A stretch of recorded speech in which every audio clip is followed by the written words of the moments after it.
Welcome to Wine Soundtrack International. Listen to the passion with which producers narrate their winery and their world. In 30 answers, discover their stories, personalities, and passions. Hello, friends and listeners of Wine Soundtrack. This is Alison Levine, and I'm sitting with Matt Fowles of Fowles Wine from the Strathbogie Ranges in Australia. Welcome, Matt, and tell me, did I say that correctly? You did. We get some interesting different takes on Strathbogie, but yes, Strathbogie Ranges in Victoria. So tell us, where is Strathbogie Ranges in Victoria? So Strathbogie, it's the region Victoria, the state of Victoria is the southernmost part of mainland Australia, down in the southeast corner. And then Strathbogie Ranges are an hour and a half northeast of Melbourne, which is the capital city of that state. Yeah. And tell me about Fowles Wines. So Fowles Wine is 100% family owned. My family, we bought the place back in 2005, so relatively new to wine in global terms, if you like. And, I used to be a lawyer by profession. I'm still recovering happily in the wine industry. So we're the real deal, a couple of 100 acres of vineyard, and we do it all ourselves. And my wife even designs the labels. So there you go. Wow. And I saw your labels. They're beautiful. Tell me, you're 100% estate fruit, not purchasing anything? We actually make wine on behalf of a lot of other people as well. So we'll occasionally work with some of their fruit as well. But for the most part, we have two vineyards and it comes from there. So, yeah. And, we're talking Australia, so one would naturally think Shiraz, but tell me what grapes you're working with and what you're making. Well, people do naturally think Shiraz, funnily enough, but people also think that the region that we come from is either beaches or desert, and our particular region is alpine, and so we're very cool, and because of that, we're inland as well, so we don't have any maritime influence. So because of that, we've got a really great ability to grow a wide variety of varieties, and we grow 12 different varieties. So we have things like Arnaise and Vermentino, Pinot Gris, Chardonnay, Sauvignon Blanc, Pinot Noir, Merlot, Cabernet, Sangiovese, Mourvedre even, and then, of course, Shiraz as well. Wow. So the full gamut. Not necessarily what you would expect. Definitely not what you'd expect. And then, of course, the style in an alpine climate like that, with large diurnal shift, a style that a lot of people are surprised by as well, and that is to say lovely fresh acid and beautifully restrained fruit. So how many cases of wine do you produce? So we produce about 100,000 cases of 12 each year. We make 35 different wines, and then we make a whole bunch of wines on behalf of other people as well. Wow. Enough to keep us busy. Yeah. And where are your wines available? So our biggest market is in Australia, but then we export all over the world. So our focus is the UK in Europe, and then North America, Canada, and the US, and then throughout Asia. So China's a very important market to us, but we've recently opened markets like Vietnam and Sri Lanka and Indonesia, which has been a heap of fun. So, it's pretty exciting. Absolutely, absolutely. So what's your first memory relevant to wine? Do you know, it was actually a glass of wine I shared with my father. And funnily enough, the gentleman who makes it, or the family who makes it, they've become great mates. But of course, I didn't know them then. So I was probably about 15, and in our house it was okay to have a little sip of beer or wine growing up. It was a normal part of how we sort of hung out as a family. And the wine was an Elderton Shiraz, a Barossa Shiraz. And I've since become great mates with Alistair, who is a fellow winemaker in the Barossa. So, it was a really special moment. It was one of those things where I took a sip and my mind expanded and I was hooked, so to speak, in a healthy way. Right? In a healthy way, of course. And as you got a little bit more into wine, what would you say is one of the most memorable wines you ever drank and what that occasion was? This is always a tough one, right? So this is a good question. Especially because you probably get to drink a lot of really memorable wines. Yeah, we do. We're lucky in this industry that we do. I think for me, the occasion is such a big part of it. The wine alone is obviously a beautiful thing, and a lot of care has been taken to make it. But for me, it's more the occasion. So, I can probably list the occasions where I've had great wine that mean the most to me. So do tell. Oh, look. That is and what the wine was. Just one. Well, the most obvious one would have been, sadly, a Chardonnay from our vineyard. Why I say sadly is because it's not very imaginative. but that was on the occasion of our engagement, my wife and I, so that was pretty special. But no, we've had, look, I had a 19, my mind's going to struggle here.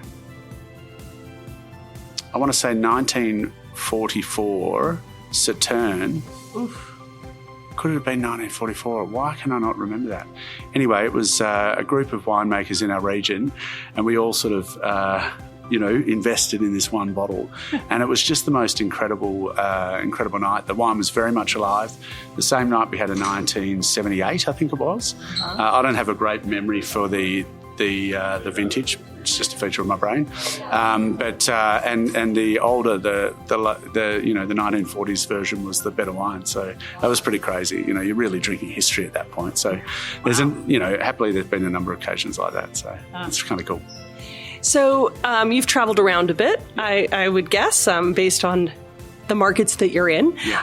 Traveling around the world, who do you think drinks the best in terms of quality? That is a really good question.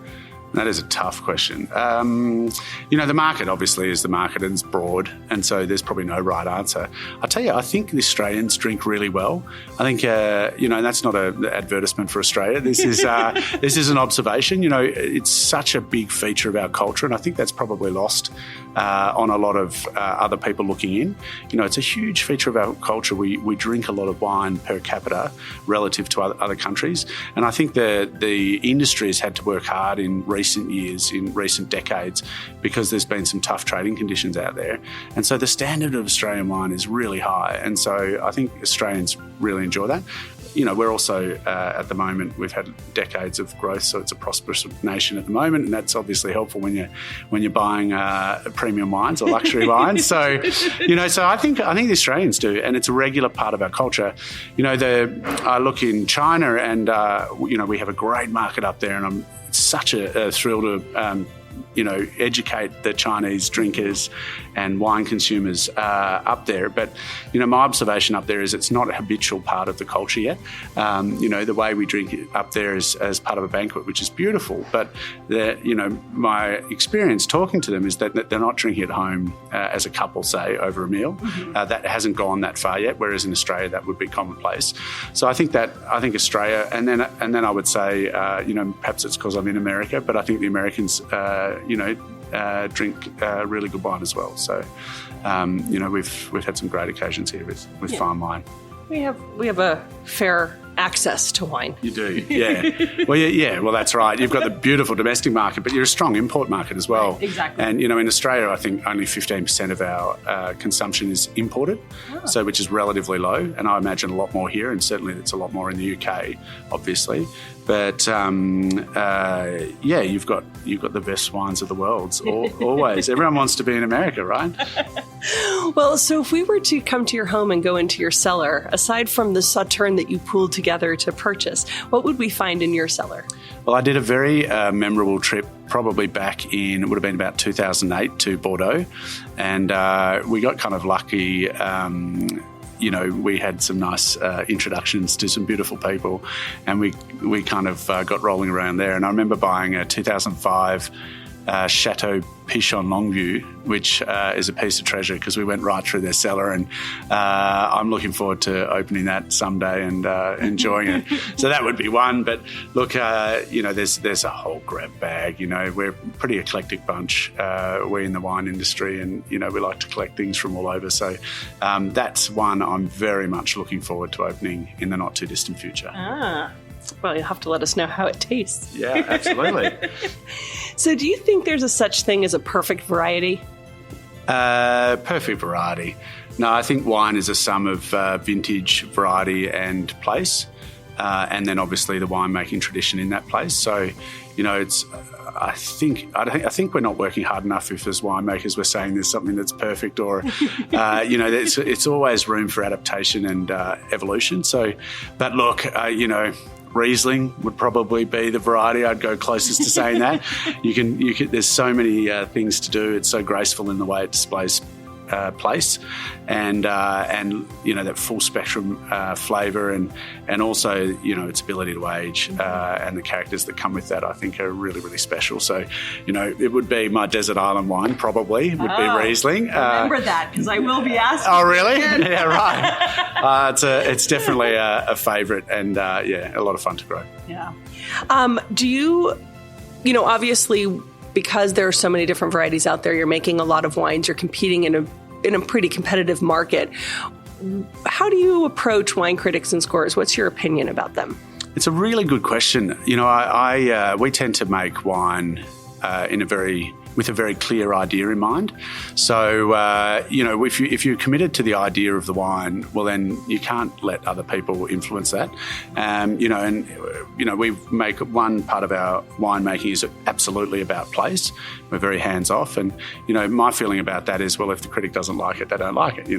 I can't help that. It's absolutely an honest representation of our place. Now, happily in reality, a lot of critics do like it, so that's all right. I can live with it. But the other part of the wines we make is about a sense of style, and we're making the wines from vineyard, through maturation and then into bottle and blending in a style that'll work well with food, and particularly we want a fresher acid profile and so on. So, again, that's not for everyone. I can live with that. It's a big, wide market. But again, we have our fair share of success, and I'm happy with that, and I can, it's all good. Fair enough. So getting down to you as a wine consumer, red, white or rosé? I reckon 70% of the wine I drink is white. Yeah, I think it's so expressive and interesting, and probably a reflection of our climate too in Australia. It is generally a warmer place. So I tend to, sip in the wine. But then, of course, love my rosé. We make a Sangiovese rosé, and also the reds are a thrill as well. Ah. Yeah. And still or sparkling? Still or sparkling? Gee, that's a good question. I went on a big sparkling, I had a sort of an interesting run for a while there, and I'm kind of back in the still camp these days. So I think the stills have it. Still white for me at the moment, yeah. And so when it comes to food and wine pairing, do you follow rules? Do you think there are rules that we have to follow? Or how do you approach it, whether you're in your home cooking or going out to eat? So I most certainly don't follow rules, but I think rules are... There are sort of broad principles that exist, and I don't. People are funny about the whole white wine with white meat and red wine with red meat. Clearly, you can not follow that principle, but it's not a bad general statement of food and wine matching. So I think that's broadly applicable. But for us, we get right into the detail of it. And one of the wines we make is a wine called Ladies Who Shoot Their Lunch. And we literally blend that wine to work with wild game. So wild game has a very different texture and intensity. And there's a density to the flesh and an intensity to the aroma. So what we want to do is have a wine that's very silky in the palate, because your palate's already being challenged by wild game. So very silky in the palate, but also with aroma that can stand up to what people might describe game as quite pungent, quite, it's aromatically intense. It's just an intense meat in general, and you want aroma to stand up to it. But if you have a big and extracted and perhaps alcoholic wine, well, then it can be too much for your palate. So, so there's, and so, it's not a rule as such, but we think that's a wine that's the perfect match with game. But you need to be your own judge about that. So. Yeah, absolutely. Well, so maybe I'm making a unfair assumption, but my Aussie friends I know can consume quite a bit of wine, so or other alcohol. Sure. So on those occasions that there's a little too much consumption, do you have any secret remedies for hangovers? No, I've yet to find one. If anyone tells you, let me know. I think the old adage of just hydrated, be hydrated, that's the key for me. But actually, the one I love most is a swim in the ocean. Oh. So that is the ultimate antidote. We've got the Great Southern Ocean below us in Victoria, and once your head hits that water, you feel as fresh as a daisy, but it is cold. So that's probably the ultimate hangover cure in my book. Okay.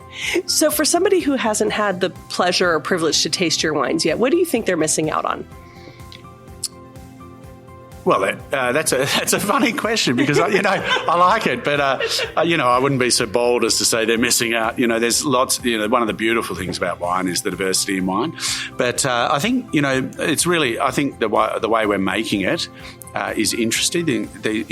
These ideas we have about blending wines to match certain categories of meat, actually. But also, there's some people who say that Australia's known for big and bold, and that's the extent of it. Well, it's absolutely not the case. Labelling all Australian wine as Australian wine is like labelling all European wine as European wine. Well, there's Spain and there's Germany, and and we're much more like Germany than we are Spain. We're in our particular region, we're a lot cooler. So for those that haven't engaged in Australian wine for a long time, I think it's kind of an exciting spot to start, because it'll challenge perhaps some long-held perceptions about Australian wine that I don't think are valid. And I think our wines are sort of more indicative of the styles we're drinking at home. So. Yeah, give it a go. See, that answered it without, patting yourself too much on the back. That's right. We do that in Australia. We're funny like that. So, if space aliens were to land on your property, which of your wines would you want to present to them? I think I'd go with Riesling or Shiraz. So, they're the wines that Mother Nature probably gives us the biggest free kick with.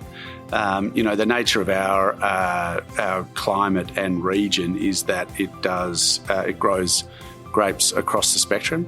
So we tend, it's a very kind region to grow grapes. We don't get a lot of disease pressure. We don't get a lot of frost. So we can do, full spectrum winemaking. But really, the feedback we get, the consistent feedback we get is really Riesling and Shiraz are the two. You said one. So I know, I went Riesling last time. I'm going to go Shiraz this time. Okay. So, your climate is different from what people might stereotypically think of other regions in Australia. It's not a consistently hot climate. You were telling me earlier that it snows and that it's a cool temperature and high elevation. When it comes to vintage, do you see variation? Do you see a lot of variation from vintage to vintage, or do you think that there are more things that kind of repeat themselves from year to year? Another good question. Look, our climate is continental, so actually we've got a relatively stable climate. We don't have maritime influence. We get large diurnal shift. We're inland, so we do get good consistency, but of course we get vintage to vintage variation, and that's something we celebrate, particularly with our wines of place. The thing about the Strathbogies that I think is quite interesting is that because it's such ancient soil, 440 million years old, all the soil is weathered back to bedrock. We have to be really careful about where we plant the vineyard. And the base soil that we're working with is decomposed granite, and it's remarkably uniform across the vineyards. And in other regions, you'll say, people will say there's a pocket of this soil here or a pocket of this soil there. In our case, it's uniform. So aspect starts to play a much bigger role in the differences in the vineyard. And so the particular hill that we sit on, we have plantings on each side of the hill. So if we have a cool year, the plantings on the warmer side of the hill might produce better fruit, and the reverse is true. So it's a lot to do with aspect in our region more than soil. So you said that your family has 2 vineyards. Do you spend a lot of time in the vineyards? And when you're spending time in the vineyard, have you been known to talk to your vines? Talk to the vines. I think, certainly the kids do, that's for sure. But I do spend a lot of time in the vineyard. I think most people accept that that's where wine is, truly made. And during vintage, I think picking decisions are just so important. You get one shot a year to get it right. So during vintage, you'll typically see me walk in the vineyard every morning. And we do have 2 vineyards, so that takes up a fair bit of time. But I think being connected with the fruit is very, very important. It just isn't a verbal connection. Not in my case. Not in my case. Maybe once or twice. I'll give you that. But yeah, no, I don't sing. It's probably not a good idea. So when you were little, what did you want to be when you grew up? Well, when I was little, I wanted to be a vet, and then makes perfect sense why you became a lawyer.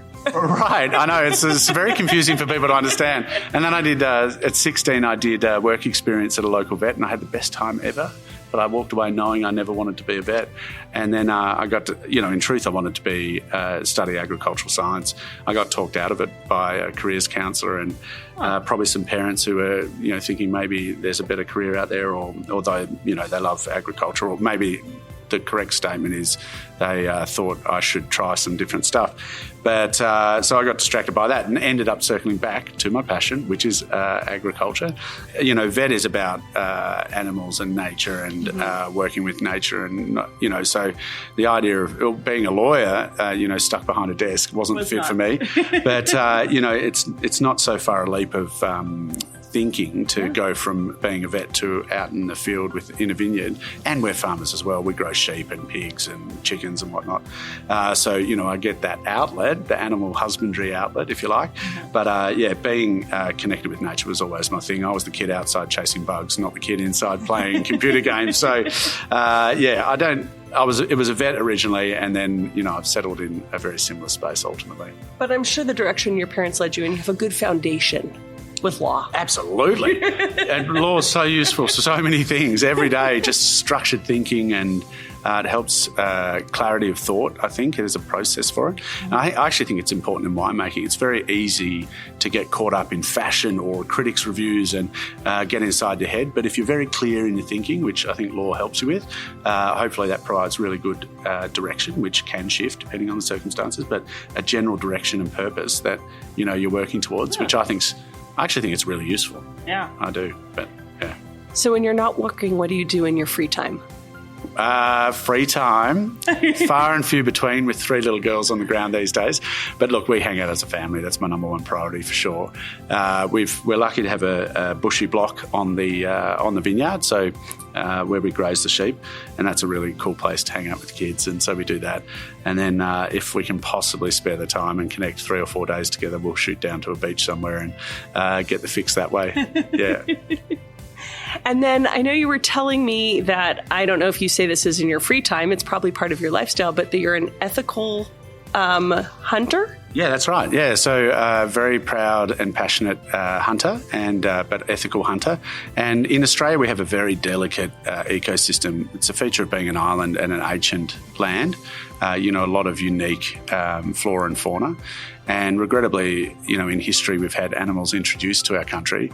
And, you know, the standard way to manage that, as perceived by government, is to poison the animals and manage them that way. I understand why people think that's the right way, but for me, it feels like an environmental crime. You know, Mother Nature's put this protein on the earth. We should, you know, use it.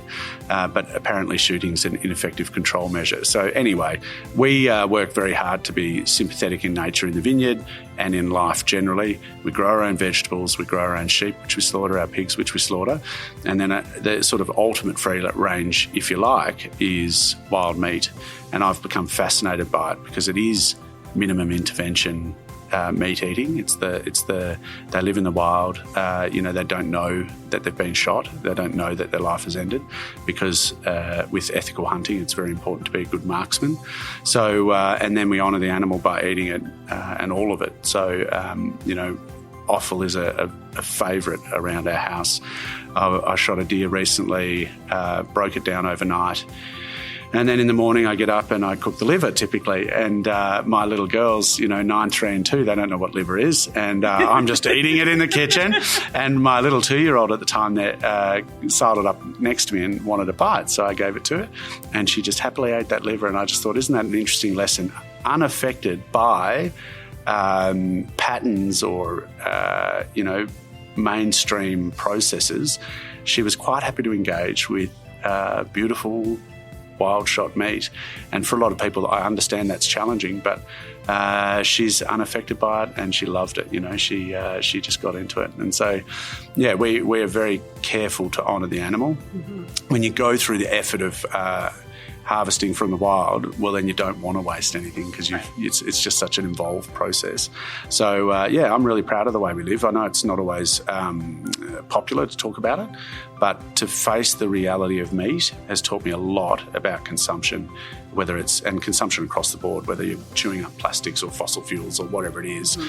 Just being respectful of resource is a really important feature of our living now. So, I got a bit serious then. No, I think that's beautiful. I mean, I think that there's a responsibility that we who choose to consume meats should have. And unfortunately, when we live in cities, we don't have that same sort of responsibility. And to be aware of it is the first step. Yeah. I think. And there are consumption choices that you can make even in cities. And, it's not a judgy position of mine. Sure. I understand that people don't have that opportunity necessarily, but there are choices we can make right through the chain that impact favourably, animal welfare and so on. So, people find it, they say it's incongruous, but I actually think the way we treat animals is the highest order. It's the You made a wine specifically to pair with it. I think you've honoured them. I hope so. I hope we're getting there. So, do you do any sports? Yes, I do enjoy a run and a bike ride. Because we're in an alpine region, we hit snowboard and skis, so that's kind of fun. Obviously, with kids, that brings a whole new wave of interest. And then diving. Diving for food is a big one. And then I suppose hunting's recreational sport. Yeah, that might count. Yeah. So we get busy doing that. But sadly, not enough there at the moment. Yeah. And follow any sports teams? I do follow the Melbourne Demons. And if anyone's listening, please don't Google them. They're having a hard trot. We last won a premiership in 1964, and as my cousins regularly remind me, because they barrack for different teams, we're not doing so well. So the Melbourne Demons. The Melbourne Demons. AFL, Aussie rules football. Okay. Yeah. So if the Melbourne Demons were to win, actually, which of your wines would you want to toast with them? Well, that's easy. That would be the Exception Sparkling, which is a Magnum we produced, 2011. We had it on lees for 5 years, which was kind of cool. And the dosage was a Hennessy Cognac, which was kind of cool. So, wow. And it's got this beautiful, it's 100% Pinot Noir. But yeah, just beautiful colour, beautiful wine, full of life 8 years later. And that would be the wine that I would choose to celebrate with. That should be incentive for them to play better. Yeah, exactly right. I'll tell you what, every player can have one of them if they win the flag. Come on now. Go Melbourne Demons. Yeah, exactly. And if you're planning a romantic evening, which I'm sure there are few and far between, well, not too many few, you have 3 kids, but but with young kids, what sort of wines make for a romantic evening in your home? Oh, man, these questions are tough. I like this. This is funny. I don't know, something with character and interest, something that'll evolve over the course of the meal. I'm a major sucker for aged Riesling. For me, it's one of the greatest wines in the world, wine classes, if you like, in the world. So something like that's, taken a bit of time to evolve. Wine's really not made until it's had time to evolve in bottle in many cases.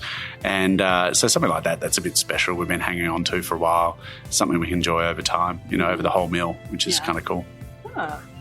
So when you think back to, obviously your parents gave you some advice on what you should study, and maybe that was the best advice or maybe it wasn't. But when you look back at all the advice you've received, what would you say is some of the best advice and who gave it to you?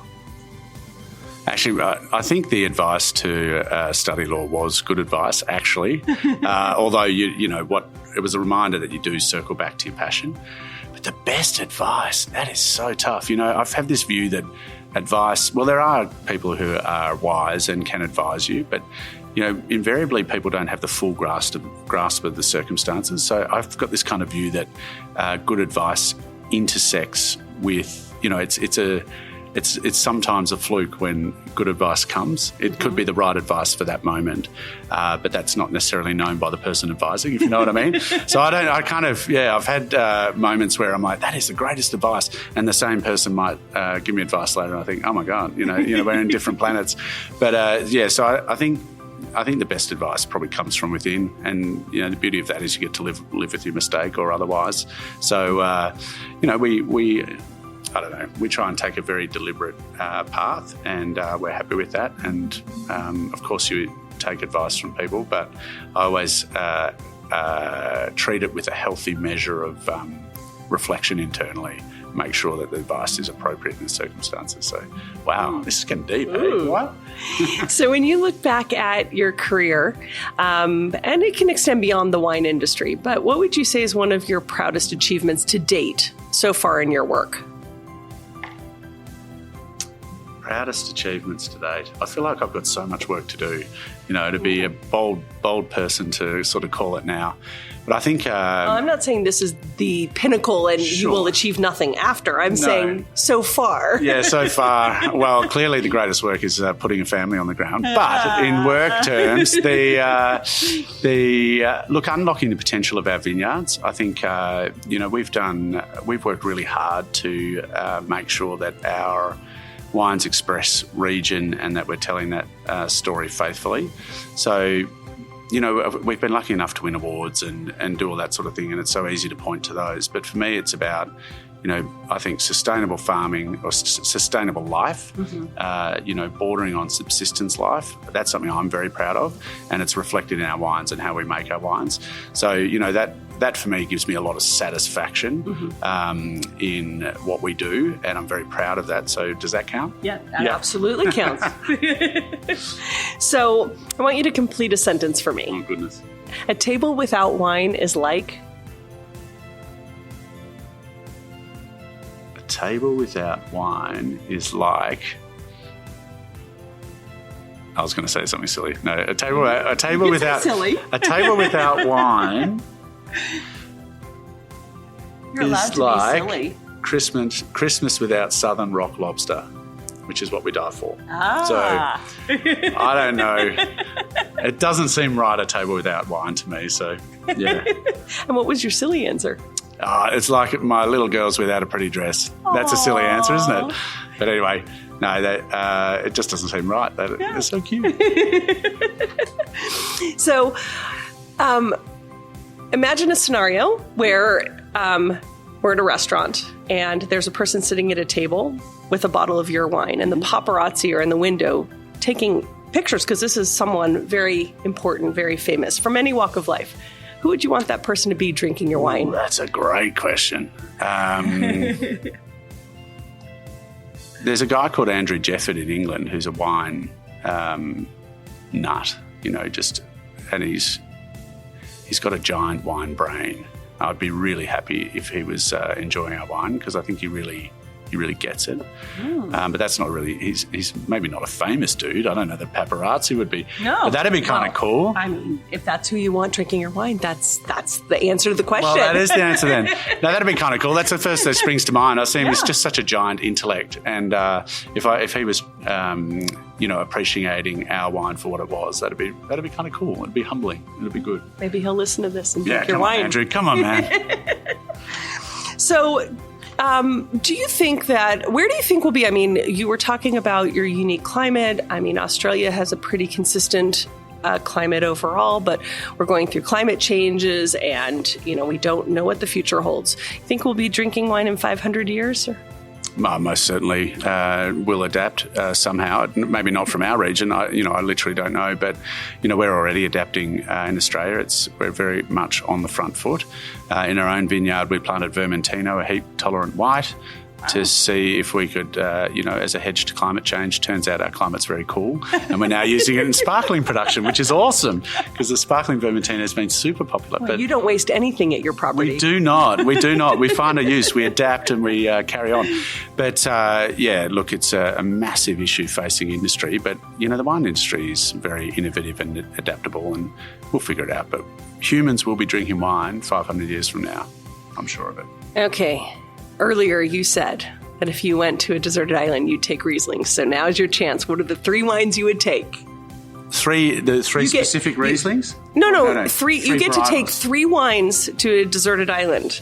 Any 3 wines. You want to take 3 Rieslings? Go for it. But well, you know what? I mean, why I say Riesling to a desert island is, assuming a choice of one, would be, crisp and dry expression, delicious, perfect for that hot evening. Aperitif with a salad, fine, good. And then mature Riesling, it goes into a different space. That would, and you can have it with more complex food, and it behaves the same way as in similar ways to a classic Australian dry Riesling. Yeah. And then you got the little sweetie at the end. You can have a late harvest or a Proudest Riesling, and that's got dessert taken care of. So I figure Riesling's like my wine, and I'll take any expression that we can. Okay. Yeah. Well, there you go. Your three choices are Riesling. You know what? If I'm played by the rules, I would take Riesling. I would take. Well, the easy answer would be rosé, and then a rosé, and in my case, a Sangiovese rosé, and then I'd take a Shiraz, a cool climate Shiraz. That's what I'd take. Okay. I feel like that covers the field. Okay. Well, now I'm going to put you to the test. Oh, we play a little game. It's called Wine Soundtrack, after all, so music had to come into play. Right. Didn't ask you earlier if you're into music, but we're going to test. So music usually conjures up a feeling or a sensation, as wine does, and sometimes we listen to music or we're inspired, to listen to something. So based on the wines, your desert island, and you've got a test here. What you would pair, what you'd want to listen to while you're drinking the wines in your island. So let's start with your rosé of Sangiovese. Ooh, this is tough. Maybe some fast bluegrass. I'm on a bit of a bluegrass binge at the moment. It's sort of making a mini revival, and it's such fun, the fast banjo. I don't know. I like that. Yeah, it's kind of, I don't know. It's a fun, rosé is a fun style, a versatile style, and I think bluegrass would be that's my call. That's what I'm going to do. Own your first answer. Yeah, right, exactly. Okay, cool climate Shiraz. Cool climate Shiraz. I'm going to go with jazz. I used to play jazz trumpet and for years and years and years, and I feel like the right silky, cool climate Shiraz, just chilling out, probably a fire with a bit of jazz in the background. I reckon that'll work pretty well. Now, you put this out there, 3 styles of Riesling. So let's start with your kind of zippy, fresh style of Riesling. Well, I've got a very diverse musical background, including a mother that was a violin teacher and an opera singer. So I'm going to go with opera. Okay. Did you say dry Riesling first? Yeah, dry Riesling. I'm going to go with opera. Okay. It's kind of exhilarating and wakes you up, I'm going to run with that. Now we get into your aged Riesling that's got a little more body, a little more character. Oh, man, this is really tough. Well, my brother is a tenor. And he's more, not so much opera side, but choral stuff. And why don't I go with a tenor? Actually, he was part of 10 tenors, so we'll go with 10 tenors singing some music. That wasn't very eloquent. I'm trying to work with me. Come on, that'll do. And then we'll jump on to the last one. Right. Your little sweetie, that All Riesling right. with that... I'm going to go with the Frozen soundtrack for my girls. It is, it's so sweet, but man, if you drink too much, it's just too much. It's too much. Say, let it go, let it go. Yeah, exactly. So I'm going with the Frozen soundtrack. You can have a little bit, but it's so sweet, you got to let it go. I like it. That's fantastic. Okay, I got one more question for you. All right. In all the places in the world, what's at the top of your bucket list of wine regions you want to go visit? Piedmont. Yeah, and Nebbiolo. I'm really interested in these lighter style reds with fresher acid. I think the way people are drinking wine is evolving. I believe it's evolving to these lighter styles. And what a benchmark example of a lighter style red in the world, or a fresher acid driven red in the world. Yeah, I'm going to go there next year. That's my plan. Good for you. Yeah. So you're going to go there next year, and we should all get on our bucket list to come visit you. So can we visit you? Do you have a tasting room? Tell us how we can find your wines. Yeah, most definitely. So it's Fowles Wine, Northeast Victoria. We do have a restaurant and cellar door. We have a tasting room where we invite people to taste actually offal nose to tail. So you can have little tastes of chicken hearts or beef tongue, and the restaurant's a bit more conventional, modern Australian, but food and wine together. We also have our mature or museum released wines on offer and tasting all the time. So, come on up. We're there, fowleswine.com. Check it out and come and see us. Fantastic. Well, Matt, thank you so much for joining us today. This was really interesting, and I want to come eat in your restaurant, and I will even, not the biggest offal lover, will try your nose to tail. It's a deal. You're on. Bring it on. Thanks very much. You. Cheers. Cheers. Thanks for listening to a new episode of Wine Soundtrack International. For details and updates, visit our website, winesoundtrack.com.